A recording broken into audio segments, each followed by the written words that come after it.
Warning: the following audio drama contains adult themes and scenes of intense violence. Listener discretion is advised.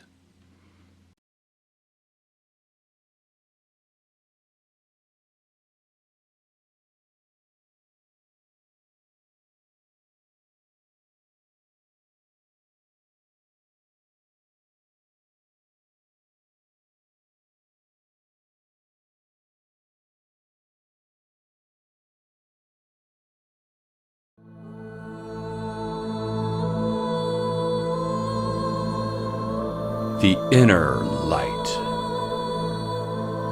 Episode 1. An Unwanted Fate.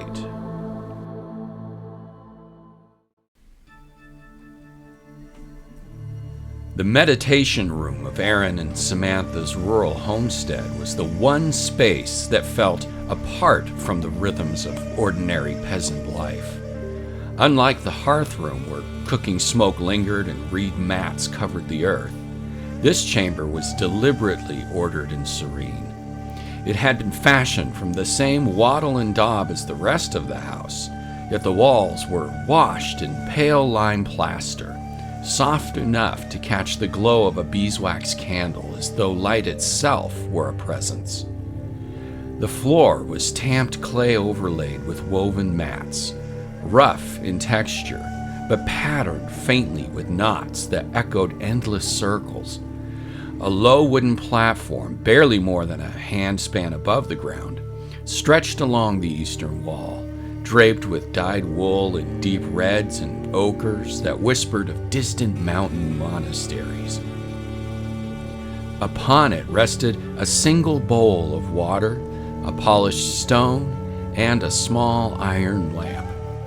Above the platform hung a simple wooden carving, fashioned by Aaron himself. Two interwoven shapes, symbolizing the interlacing of lives, the ceaseless current of birth and return. The air was perfumed not with incense, but with herbs dried from their garden, sage, lavender, juniper.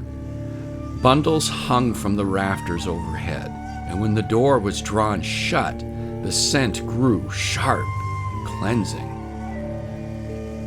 A narrow window slit faced south, admitting a shaft of light. Though simple in form, the room bore a hush that no other space in the cottage could match. Perfect for Aaron and Samantha to not only meditate amongst themselves, but also teach and assist others in the sacred process. With them this day were two citizens from the village, who they had been tutoring in meditative ways for a few months now, helping them find a blend within their own spirits and that of the living world all around them.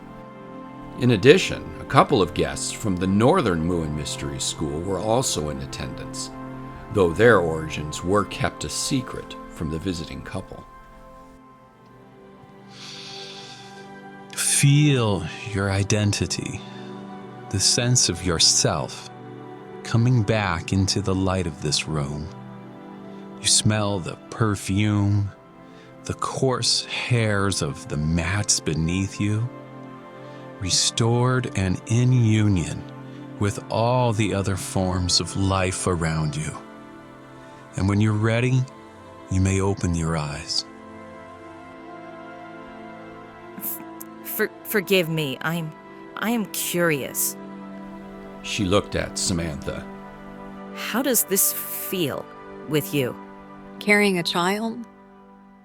To be a vessel for a new expression of the Creator's mind to unfold, as it is doing through each of us, is an honor. But does it give me a greater blend in the course of the meditation? Sometimes, but not today. She couldn't meditate for months while pregnant with Leora.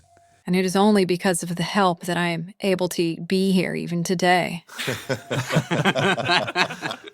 Bjorn, one of the Muein brethren visiting from the northern school in Sweden, leaned slightly forward, coming out of lotus position to cradle his knees in a less formal seating position.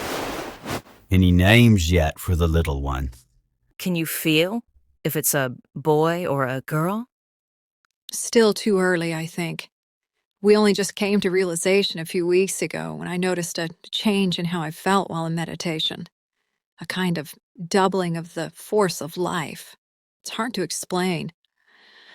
But of course, through Colette's help, she was able to confirm using the usual procedures. How did Leora take it? You'd almost think she was the one about to give birth. She's so looking forward to having a baby brother or sister. Though only 4 years old, Leora was definitely a reflection of her mother and father. The same quiet depth in her gaze, the same sense of belonging to both the earth beneath her feet and the unseen currents flowing through it. She had her mother's quick smile and her father's thoughtful eyes, plus the stubborn streak that belonged to them both. She had never been to a Muein mystery school temple in her short life, having been raised out in the real world. Yet the philosophy and the skills were never denied her. Aaron and Samantha made a point to nurture her within the Muein philosophy, but also give her the exposure to modern society and culture, as they had come to blend with it and occasionally enjoy it after having survived the last conflict 5 years earlier on the French battlefield, where they were joined by both the Northern and Southern African Muein mystery schools. It was during that sudden blitz that the Northern acolyte Helena first encountered European soldiers. After returning from the fight, she vowed to master all forms of conflict. Now, 5 years later, she had returned in order to begin her pilgrimage of service, stopping at Aaron and Samantha's homestead that was often used as a temporary resting place for traveling disciples. Earlier in the morning, she happily accepted tutoring Leora so Aaron and Samantha could facilitate the meditation gathering of the other guests. And Leora was delighted. Helena was a great targeting partner, as Leora was fond of shooting rocks from a slingshot her mother had made for her. Helena, having already witnessed a few rounds a day earlier, wanted to up the ante. So she held a thin, broken tree limb a few inches from her hips, with 2 leaves hanging down for her to take aim. She wasn't worried that Leora might strike her with the rock, but wanted to see if standing so close to the objective might affect her precision. Just ignore me while you... Leora instantly shredded one of the leaves, definitely ignoring Helena's guidance and acting solely on already learned skill. Oh my. Yes! You've got it! The other one! The other one! All right. Here it comes. She not only hit the leaf, but did it with such force that the branch flung free from Helena's grip. How did you get so good?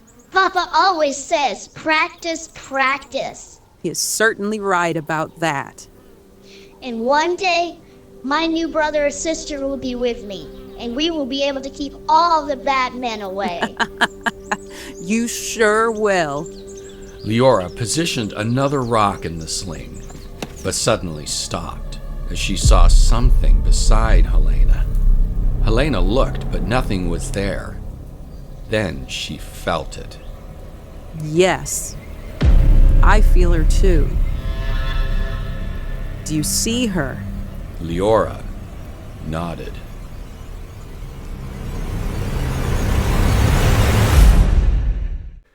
Meanwhile, Aaron and Samantha bid farewell to the village attendees, while the Northern Mystery School acolytes, Bjorn and Wolmar, stayed behind, inconspicuously drinking water from wooden goblets in the background. We look forward to seeing you again next week. Blessed be. Blessed be.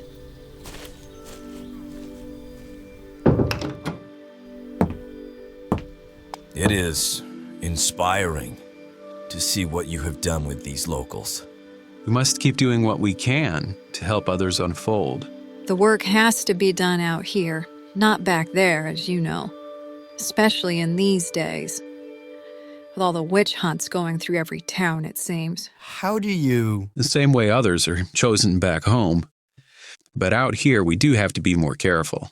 We can't tell them everything. We can't show them. Every move we've got. Leora ran in with Helena following. Mama! Papa! What is it, Princess? Grandma Rachel says Uncle James needs your help. A message from the spirit of Aaron's mother. Everyone was captured, and within seconds, they too could sense her ghostly presence. I feel her here among us, Guardian. Yes, she is. Aaron closed his eyes, taking in his mother's urgent request. When he looked out again, Samantha could see the resolve in his gaze. I'm going with you. She hurried to the nearby chest and opened it with the 3 remaining fingers of her left hand, injured as it was from years earlier. Inside laid an assortment of differently carved hardwood hands that she could use in place of her lost right limb, as it too had been chopped away from that fight long ago.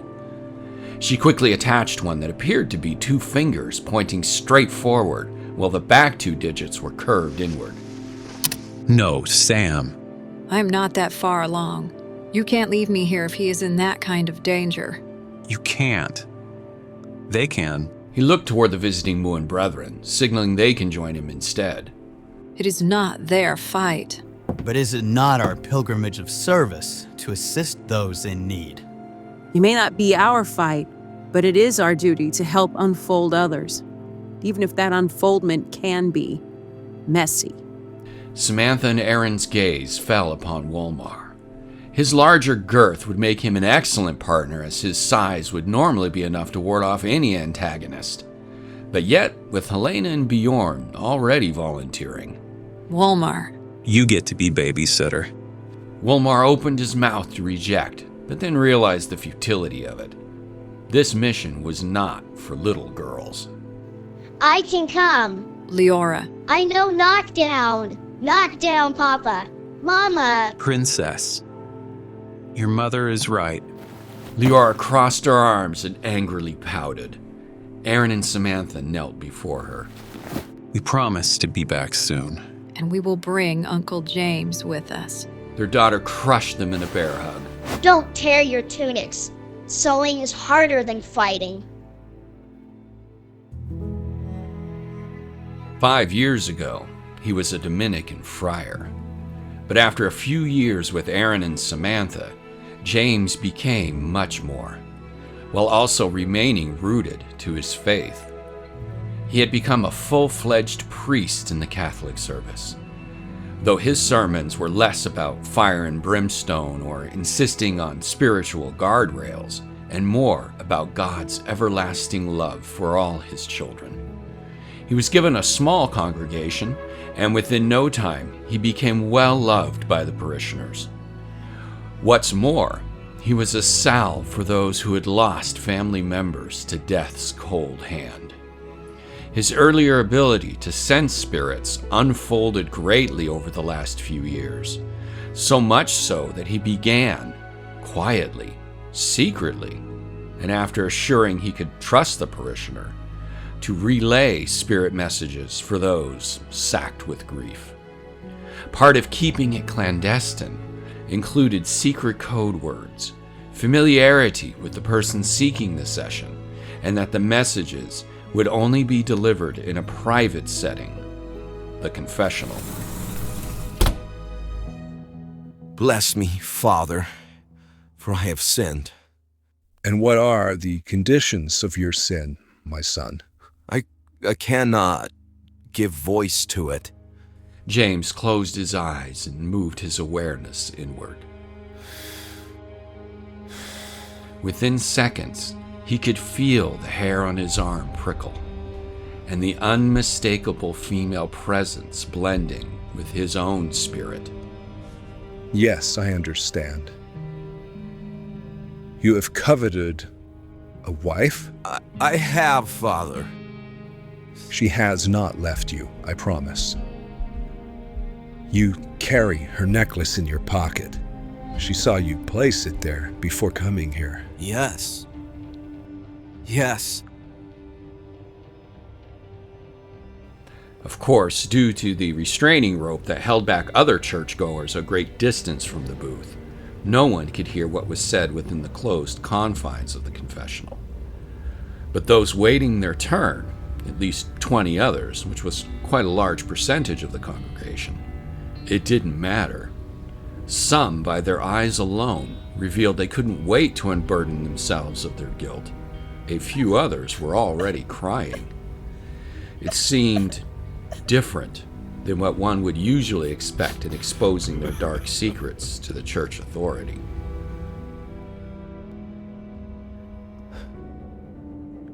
Thank you, Father.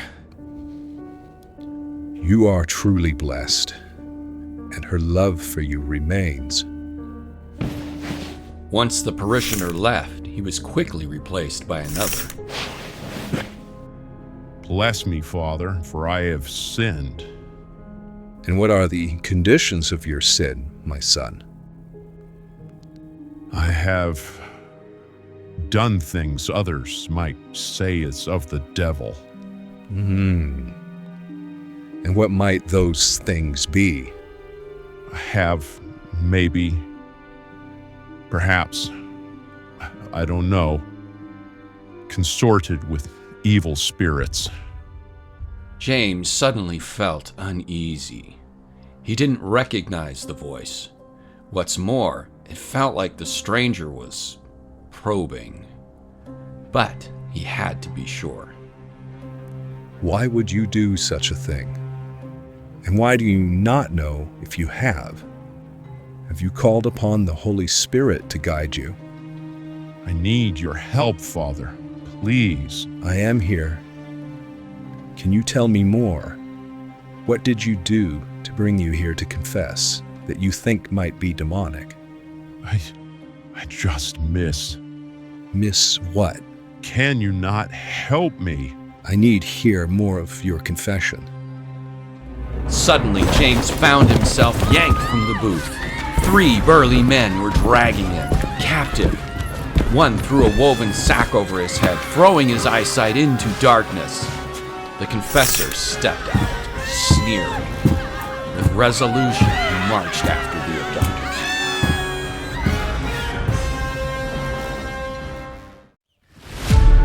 Outside, they pulled the sack away so James could spy the noose now tossed around his neck. They were going to hang him from a tree. The gathered crowd watched in terror, yet James showed no sign of fear.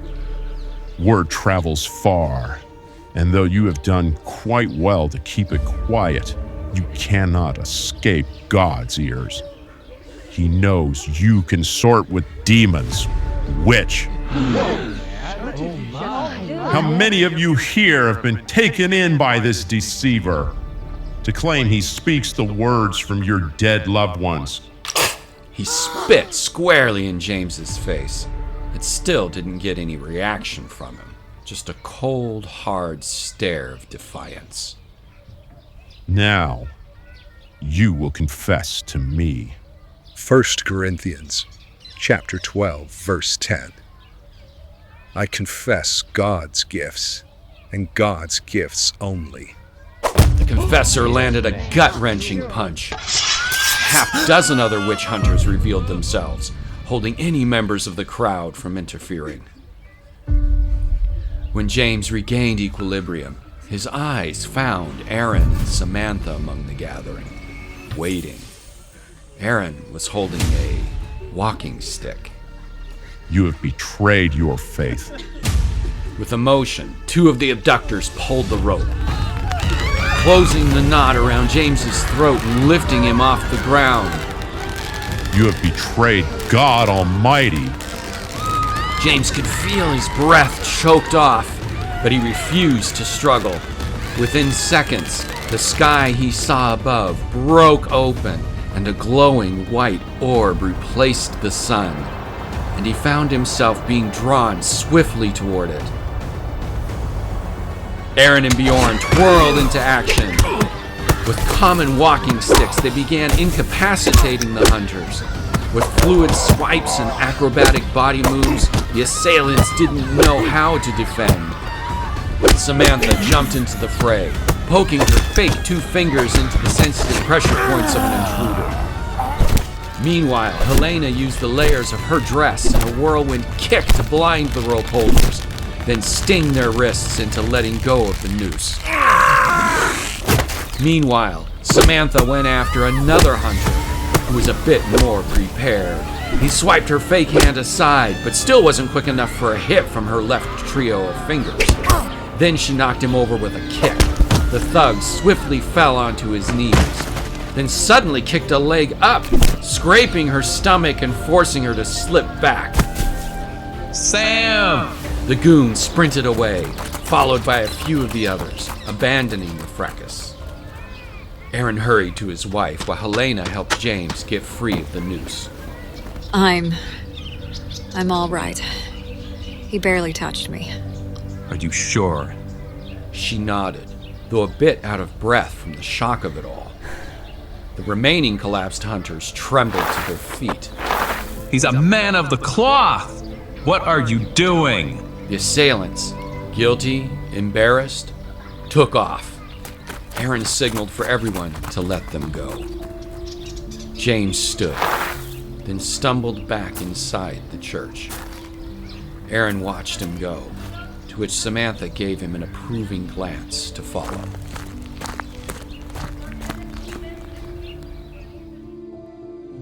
James sat in the forward pew, directly in front of the pulpit, and hung his head.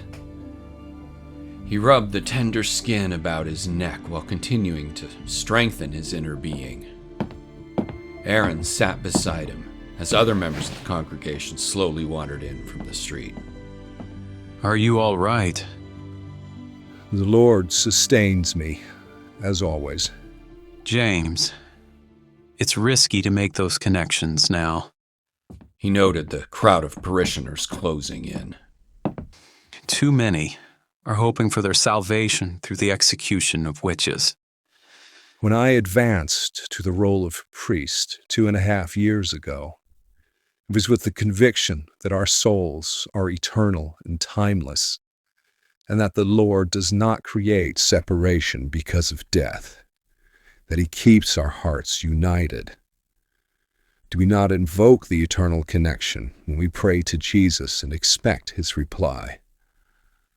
For Jesus, yes. But so many do not think it possible for the lives of their own dearly departed. Samantha slowly wandered in and took a seat on the other side of James. A few members of the congregation were leaning forward to offer their assistance. Are you all right, Father? What can we get you, Father? I am fine. Praise be to God. Thank you.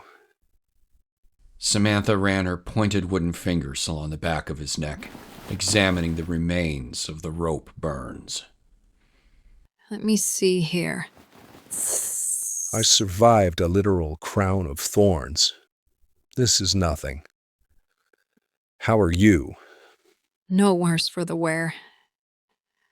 You need come see us more. Leora really misses you. No truer words have been spoken. James smiled, touched by the sentiment. I will. I promise. In a few days. I still have much to do here. Aaron and Samantha looked over the faces of the gathered audience. They were compassionate, wholly concerned, and ready to give their hearts for their priest's sanctuary after such a terrible ordeal. Stay safe. With that, he and Samantha returned outside.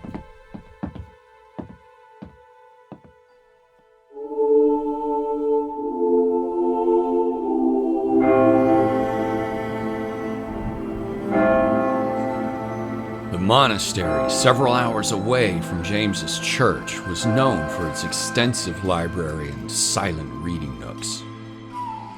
Though many thought the collection would have pertained to teaching and unpacking all the mysteries written in the Bible, the Dominicans had taken extra strides in procuring tomes that dealt with all things contradicting the good book.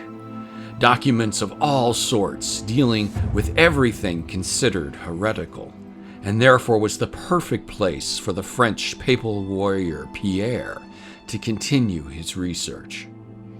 After the colossal battle 5 years earlier that killed his former lord, many of the French army, and the 2 twin Catholic cardinals by the invasion of Muein legions, he made it his mission to search out the mystery schools and eradicate their people.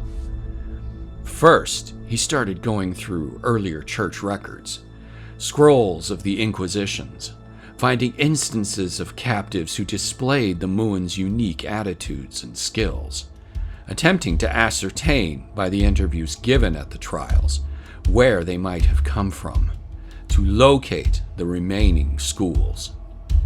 Interruption of such research was always welcome if the news supported his objectives. Forgive my intrusion, sir, but what I bring is to your great satisfaction. Yes.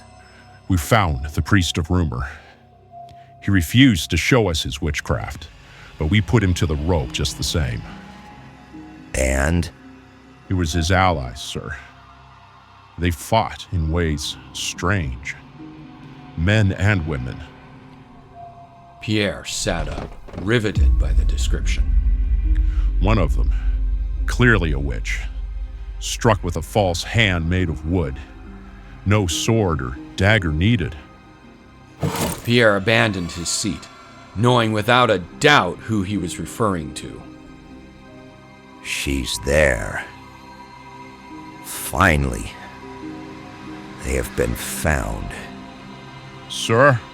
Follow with care. Return, but do not engage when they are found. Instead, watch with quiet eyes.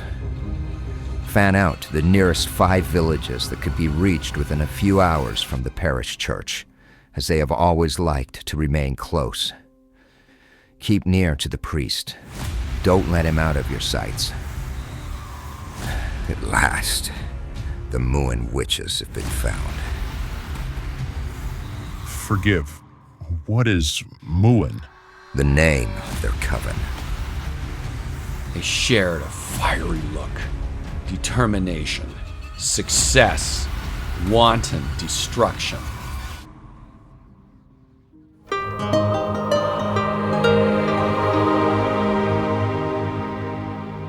Two days passed, and it was time for the visiting Muein to leave Aaron and Samantha's home to begin their pilgrimage of service. Samantha had fed them well in the morning, while Aaron gathered some much-needed supplies for their journeys. Leora helped, always happy to be included when visitors were around. Bjorn and Wolmar clasped Aaron and Samantha's hands in grateful prayer, bowing before them as they stood in the threshold of the doorway. Blessed be your light. And blessed be yours. Everyone looked out to the tree just beyond the doorway, where Sia, Aaron and Samantha's hawk companion, had landed on one of the tree's branches. She will fly with you to the edge of town. Wolmar extended an arm, and Sia gently glided from the tree to his wrist. We are grateful for her guidance. She alighted again to the sky, inspiring the duo to begin the trek. Our thoughts be with you. We will report back. Aaron and Samantha turned in, nearly running into Helena, who was watching the others from behind Aaron's shoulder. Remember, it's all on purpose. You be sure to remember the same. Helena hung on the door, admiring them, waiting for her own time of departure to arrive. You could have joined them. I can sense that where I'm headed, the weather would not at all be to my liking. It can wait a few days, if acceptable. Of course. When they looked back in, they saw Samantha sitting, appearing squeamish. Leora was standing before her, hovering her little hand over her mother's stomach. Sam? Are you all right? It feels prickly, Mama. What does that mean? Nothing.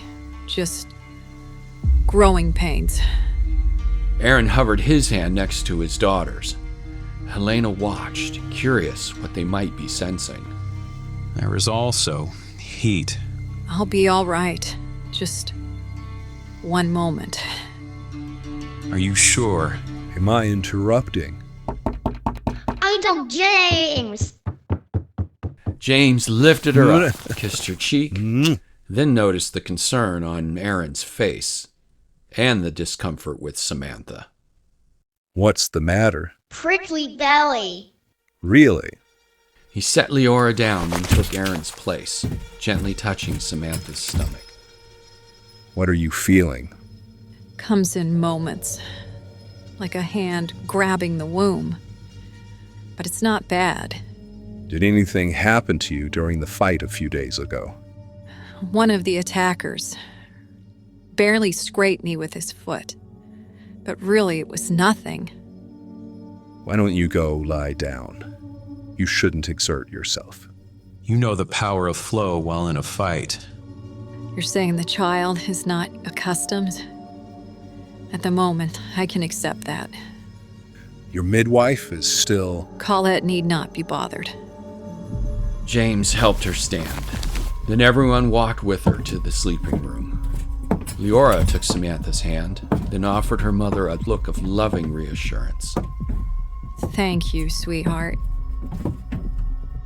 Samantha crawled into the blankets of the bed, feeling much more relaxed and at ease. Aaron kissed her forehead. Blessed be your light. Blessed being yours. Come on, princess. Leora kissed Samantha's cheek, then took her father's hand. Everyone gave Samantha the privacy she deserved. For the remainder of the day, she found only minor rest. Cramps came and went. When night fell, an intensity unlike any before gripped her. She pulled the blanket away, revealing a pool of blood staining the weave. No. Everyone rushed in. Sam! What's the matter? Blood. There's blood. Mama? Helena took Samantha's hand while James inspected the situation. The blood runs freely. Too freely, I'd say. I know the signs, yet it is not for me to tend them. Signs of what?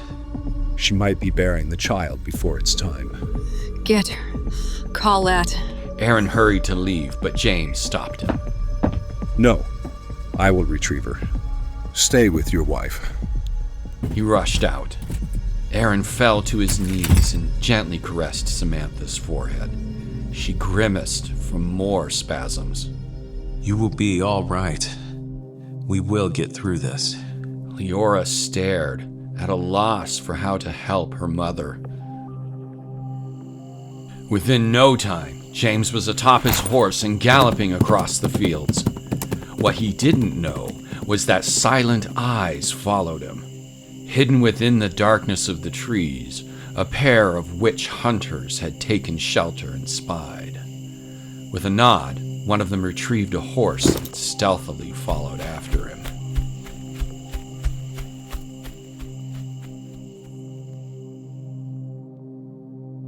Meanwhile, Aaron, Helena, and Leora all layered their hands over Samantha's body, hoping to soothe her by inspiring a blend of their healing energies within the fluctuations happening within her aura.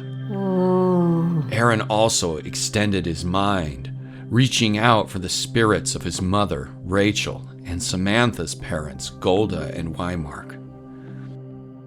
I feel them here, Master Guardian. Yes.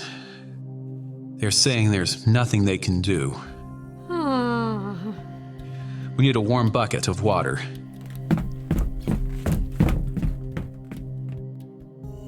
About 30 minutes later, James returned with the midwife, Colette.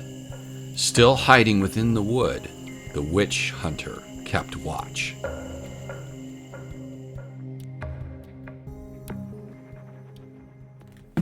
Aaron and the others slipped aside as Colette hurried in. I am here, Sam. Do not worry. Now, I need to see the blood. She threw the blankets aside to examine the essence staining the weave. I'm going to gently touch your belly. Samantha nodded.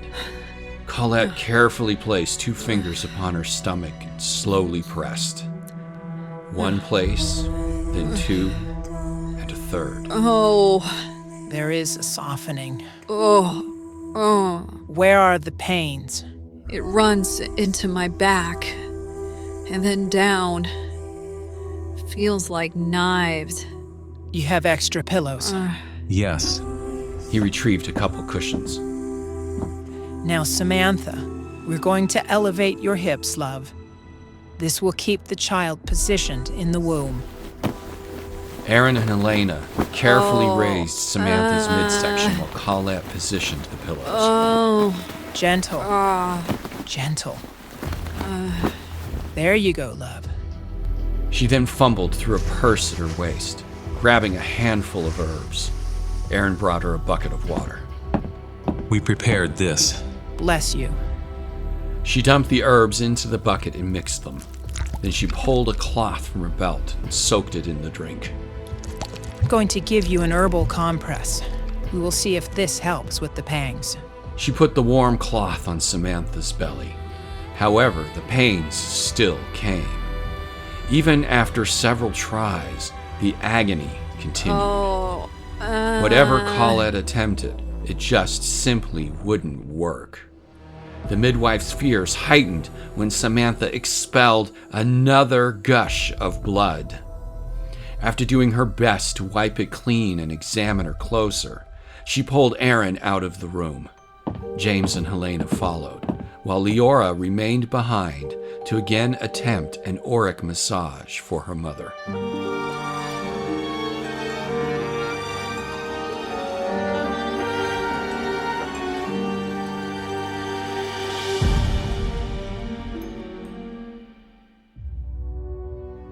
The babe will not come, and the afterbirth neither. If it stays in her, the fever will come next. If you have ways, I have not. Can she survive travel? If the babe remains, it will rot within her, taking her with it. I have a background as a physician. How might I care for her if we were to move her elsewhere?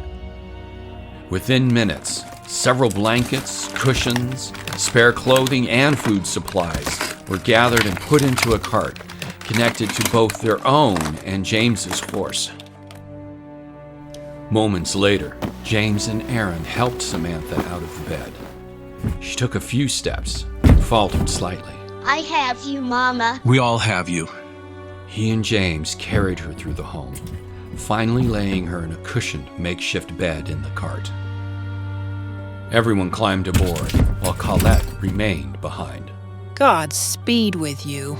Blessed be your light, Colette. Yeah.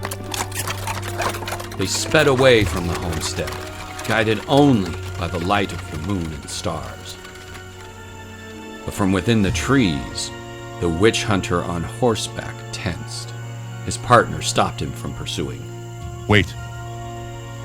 Give them some space first. Then I will inform our Lord. Since all their concern was focused on Samantha's condition, Aaron and the others had no idea they were being tracked.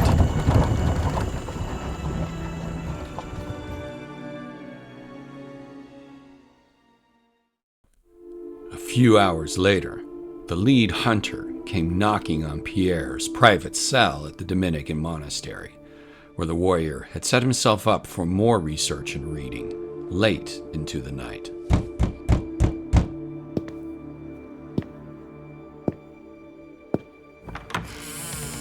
Your shadow comes with news? Yes, Lord. We did what you said, stayed on the priest. He led us to a farm outside the village, where he met a few of his allies that came to his rescue. But they did not remain. They left swiftly, heading north. Thomas is following them. There was a woman lying in the cart, being looked after as if she were ill. They might be taking her to the nest. Let them through. Yes, Lord. Pierre grabbed his arm, commanding his attention. You and your men, Act as natural as you can, so that you could fool even the birds flying in the sky and any ghost that could be watching. A chill ran up the hunter's spine. Pierre was serious. His gaze doubled the heaviness already tugging at the soldier's soul. James managed the reins while Aaron, Leora, and Helena hovered over Samantha. The temperature had dropped as night deepened, leaving their breath to hang like mist over the carriage. Our constitution will worsen in this cold, not to mention our own. I can get us to a monastery that will keep us in good graces. Yes, that would be perfect. Within the hour, James had taken them to a cloister of Benedictine monks. They were reluctant to accept them at first, since most monasteries did not allow women, but James knew the abbot personally and convinced him it would only be for the night to get out of the cold. He explained Samantha's condition and that they were on way to a nunnery where they might receive the specialized help necessary. It was an acceptable ruse. The abbot gave them a large enough cell, warmth, and minimal provisions for their stay. But he was also no fool. After admitting them, he returned swiftly to his private office and penned a letter, to which he handed off to a midnight writer. The woman with no hands is here. They claim to be sending her to the convent of Abbaye de la Vierge, as she is clearly in distress of child labor. Yet I do not believe this is their true destination. I hear the lie in Father James's voice, so given my experience in listening to others when they shadow their sins during moments of confession. When morning came, everyone returned to the journey, towing the cart as fast as possible, trying to maintain a reasonable mode of comfort for the travel. Samantha was more alert, but still dealing with occasional spasms, which left an undeniable ache inside her womb. How far is it? Still a few days out. Keep your focus in the now. Do not think of anything other than here. Yes, be present with all that is. Leora gently closed her grip on her mother's hand. Yes, Mama. Just hold my hand. It is the only hand in yours now. Samantha smiled, relieved to be buoyed by her sweet daughter. James grinned at hearing Leora's petition. Out of the mouths of babes.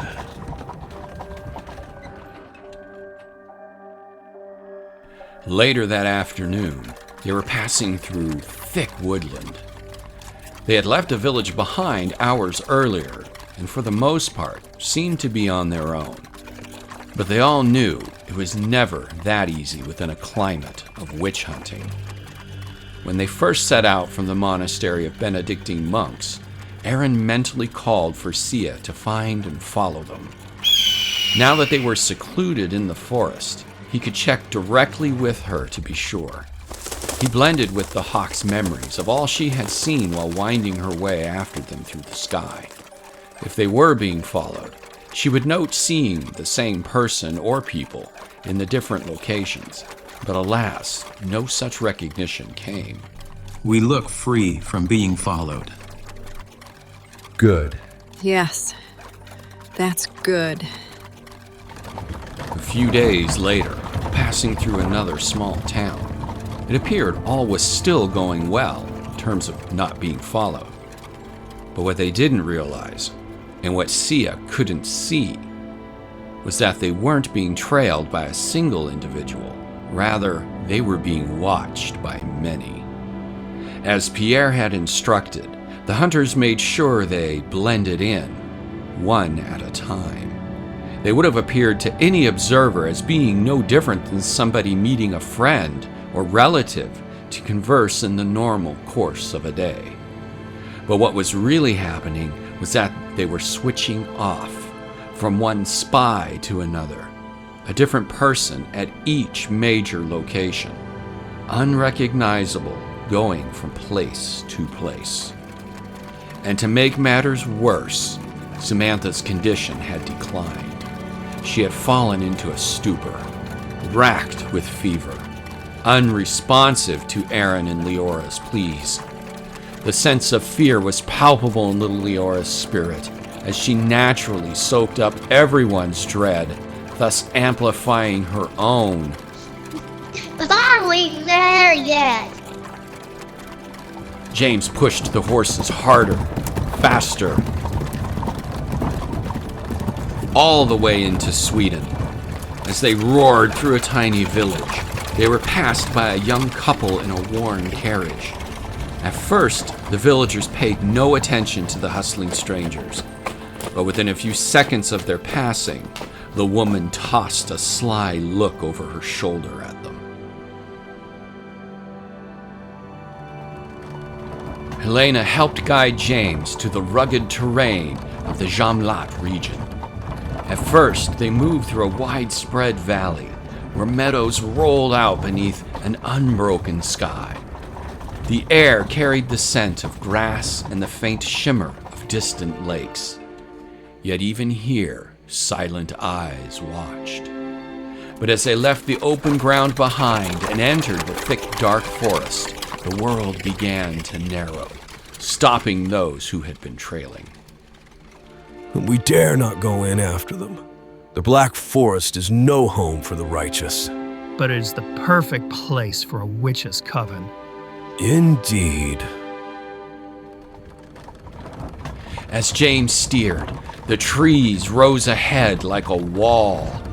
Dark spruce and pine pressing shoulder to shoulder, their crowns knitted so tightly that only slivers of the sky peered through. It was as if they were crossing a threshold. The air thickened, damp and resinous, and the light dimmed to a muted green twilight. Are we there yet? After a few minutes and making sure they had safely gone deeper within, Helena let out a wild animal call. Immediately, a Muein acolyte came out of the trunk of a massive tree, cleverly hidden inside it, a long bow slung over his shoulder. A second guardian slid down the vines of another tree, landing directly before the horses, startling the equestrians into halting. I have returned with those brethren we assisted in the French battlefields 5 years ago. I feel distress with one of them. Yes, we believe she has a dislodged baby in her womb. The Muein newcomers swiftly moved into action. The first jumped aboard and took the reins from James. May I? Please. I will get them to the birthing temple. Let them know I am coming. With haste. Guard their light. With that, the first disciple hustled Aaron and the group forward, while the second bounded back into the limbs of the tree.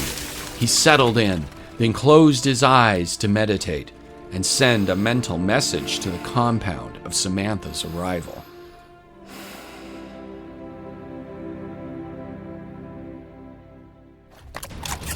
The Muein disciples sped them through the underbrush, passing long fences of trees, curving around cleverly laid tracks through uprisings of moss-covered boulders and sodden valleys of brush, with occasional streams that had cut through the forest floor.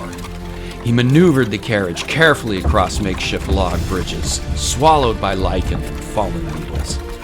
The deeper they pressed, the wilder the forest seemed, yet the disciple always found the hidden signs: a broken branch trimmed at an odd angle, a cairn no higher than a fox's shoulder, or the faint depressions of a track masked by fallen leaves. At last, the way bent toward a sheer granite outcrop rising from the forest. The disciple slowed, and then a camouflaging screen of moss and timbers suddenly parted, pulled apart by a trio of Muein acolytes, revealing a dark passage sloping steeply downward.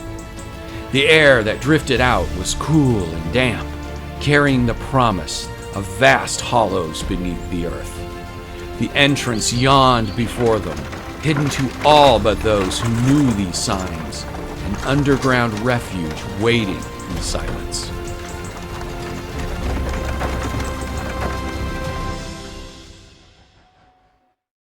They soon came into a large underground cavern, lit plentiful with sconces, and were greeted by several disciples. Leora leaned into Aaron, clutching tightly his hand, a bit frightened by it all. He gave her a reassuring smile. We are here now. Mama will be taken care of. He noted a pair of guardians approaching swiftly with a litter. She will be taken immediately to the birthing temple. Thank you. Helena assisted the guardians with gingerly moving Samantha from the cart onto the litter. Here now. Easy. Easy. Aaron lifted Leora from the carriage. Then, along with James, followed everyone into the tunnels.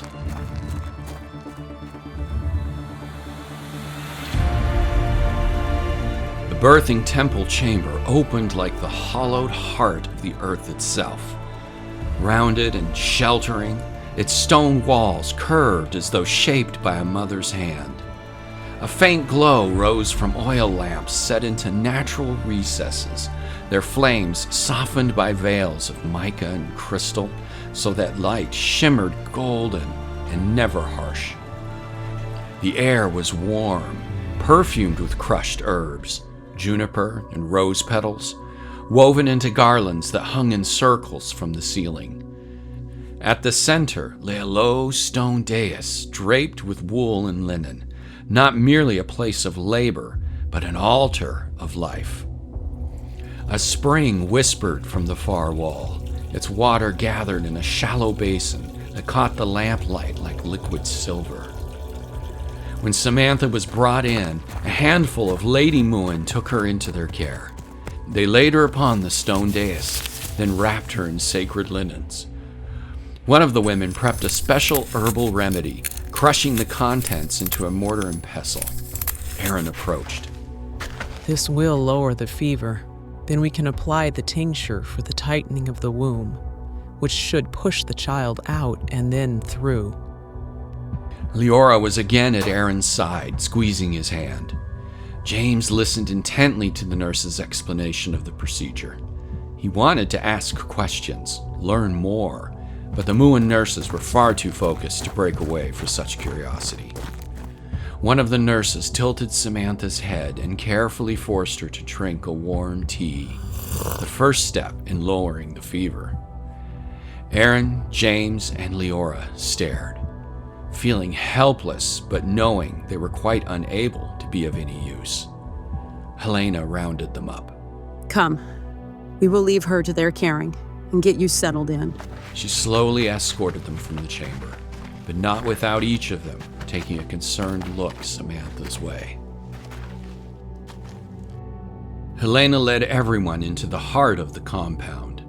The tunnels, though underground, were still designed with reverence and artistry suited to a life of a large spiritual community. The ceilings were chiseled into arches, some almost cathedral-like in places.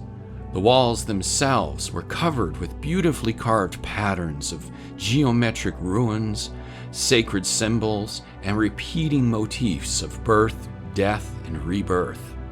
Sconces holding bronze mirrors reflected flame light down long stretches, making the walls shimmer. It helped inspire an eternal sanctuary amidst the current schism of turmoil.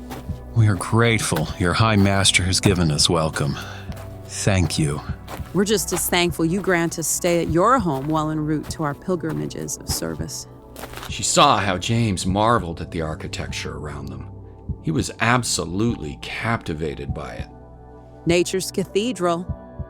You like it, Father? Incredible. Leora suddenly caught sight of other children passing by or playing in other corridors.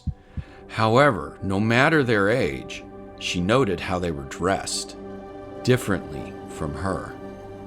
Clad in what appeared to be special robes, unique fabric, style, she knew she stuck out like a sore thumb. Feeling quite self-conscious about it all, she nestled close to her father for greater protection. Not too far here. We have chambers set aside. They will inform us of her recovery.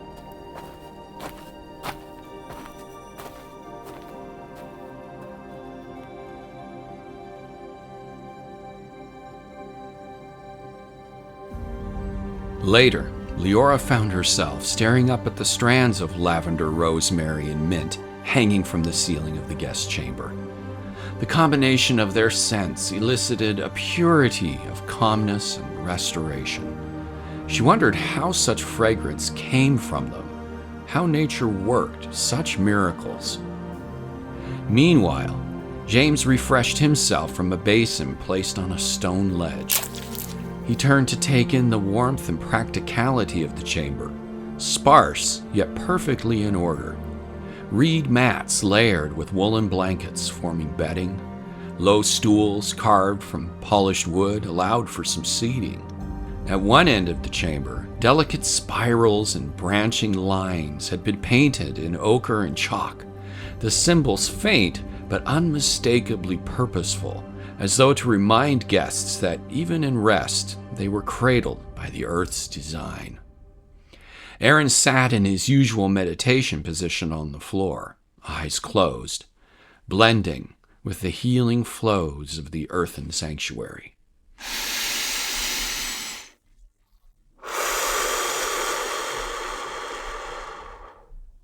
They are arriving. She has come through. As if on cue, Helena entered, followed by 2 of the nurses from the birthing chamber. Helena stayed back while the nurses delivered the news.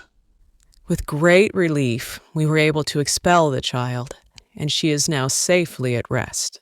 With no signs of permanent damage. One of them approached Aaron and compassionately took his hand. In examining the tissue and the energies about it, James hovered close, intrigued by what more she might know. We could not find any trace of an awareness attached to it. She turned her gaze to look fondly at James. If there were, surely you would have noticed its departure. With that, she collected her partner and left, leaving Helena with them. James was stunned. Somehow, the nurse knew he had the ability to distinguish when a spirit departed at death. It always affected him the same way. The hair on his arms would prickle. And no, such a thing did not happen in relation to Samantha losing her unborn fetus. Of course, he never considered whether or not he would sense such a thing from a woman's womb. But then again, why not? Leora climbed into Aaron's arms. Mama is fine. She made it. A few hours later, Samantha was coming out of a deep sleep provided by the herbs and tinctures given during the operation. The nurses had moved her to a bed filled with down, such that it held her perfectly and caressed her body within its relaxing splendor. Once her head was clear, the nurses explained what had happened and what she had to look forward to with recovery. Then they sent for Aaron. So much relief was in his face when he knelt beside her. Blessed be your light. And blessed be yours. How is Leora? Why didn't she come? They thought it best just for me right now. James is with her. He is quite taken with the place here. Good. They say I need stay for a few weeks to be fully recovered. Does feel like an imperial assault happened in there. Can stay as long as you need. I would like that. But it's still not home. Aaron took her hand, both noting how far they had come since leaving the Muein temples 5 years ago. To feel more at home in their own place than with the life and establishments they left behind. I'm sorry. We were both hoping. Leora was... It's not your fault. I should have listened to you instead of being in that fight. You followed your spirit, which is what any of us would do. And we were told no awareness was attached. I know. There aren't any coincidences. If it was meant to be... They were suddenly interrupted by a pair of Muein guardians. They respectfully bowed, appearing with great warmth and welcome. Forgive us our intrusion, Great Ones. High Master Rorik has asked if you would be willing for an audience. Aaron kissed Samantha's cheek, then stood to greet them. Most willing, with pleasure. I would like to thank him for welcoming us and saving my wife. It is our greatest honor to be of service to our brethren, Master Guardians. Please. Aaron motioned, not just to have them lead himself away, but to dismiss their attribution of him as master. He wasn't comfortable with the designation. For him, he had long ago left behind such structure in relation to others. Samantha grinned, recognizing the air of annoyance about him over it.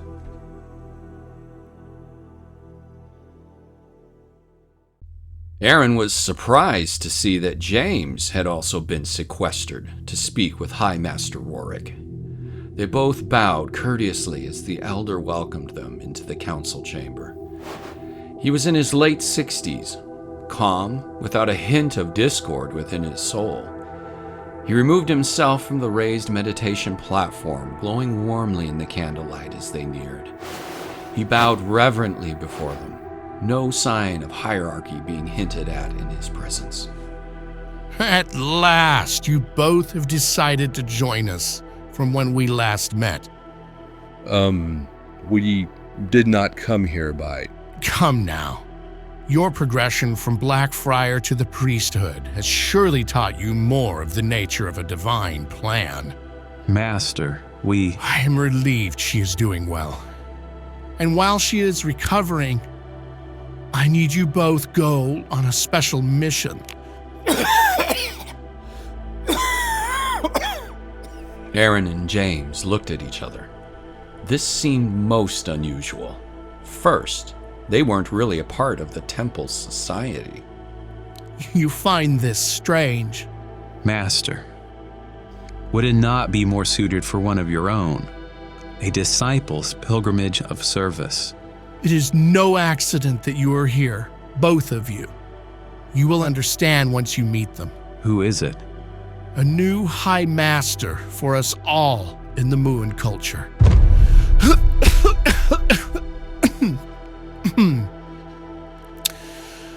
My time is limited. More than others, I'm afraid. They have been en route for almost a year, but are now stuck in Muscovy. Master, I cannot leave my wife and child. Surely another. I don't see how I can help either. There is no one else. It is meant for you.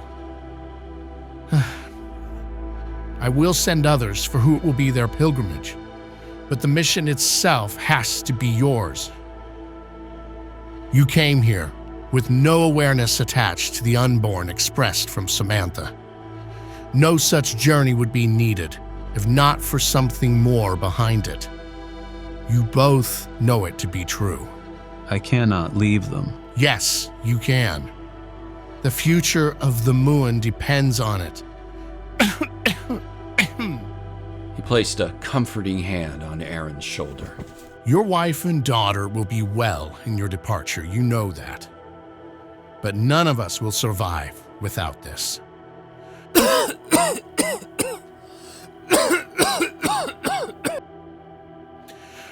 Yes, you may wish to ask your mother about it, but you will find it is something even those in spirit will not divulge.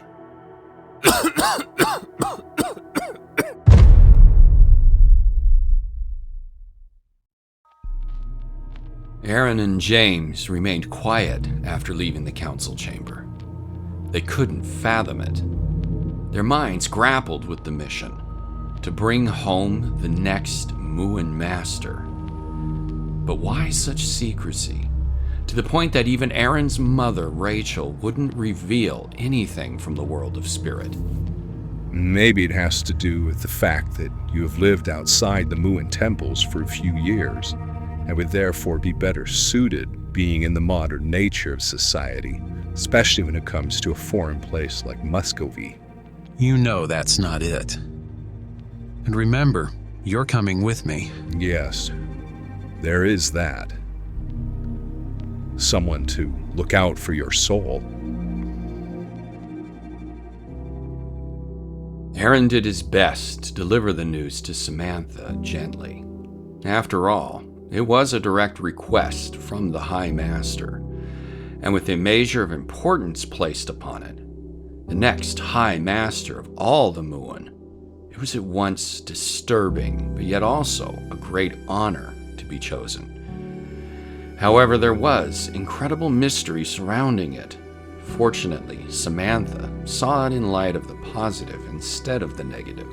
You know a young disciple cannot be tasked with so important a mission as their pilgrimage of service. It's the next High Master to replace Master Rorik. It's no wonder why even our parents would not speak to you about it. But you and Leora... We will be fine. Leora deserves this chance that we were never going to give her. I should be here for it. You will, when you return. And with a new master, it will be a celebration for us all. Aaron leaned in, and they shared a kiss. With James going along, I know you'll be safe. But do be careful of the witch hunters.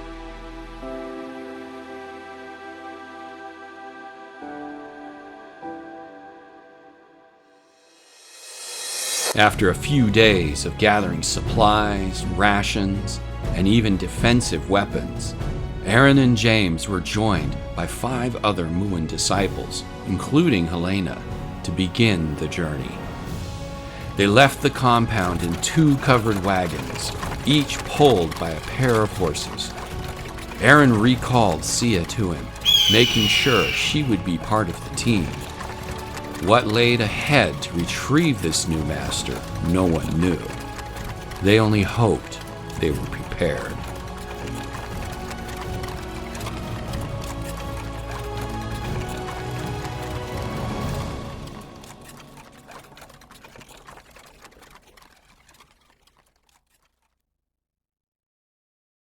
Next time. Everyone, make links to the temple immediately. They must know. They may have been discovered. How I wish you would have been void of this for some years to come. But does not light always disappear the darkness? Fortune mocks you, Muein devils. There is a group setting up camp at the Western Ridge. They are planning an assault with siege weapons normally used against castles and fortresses. We must return as soon as we can. Master, I have found him. For a long time, I have waited. For us.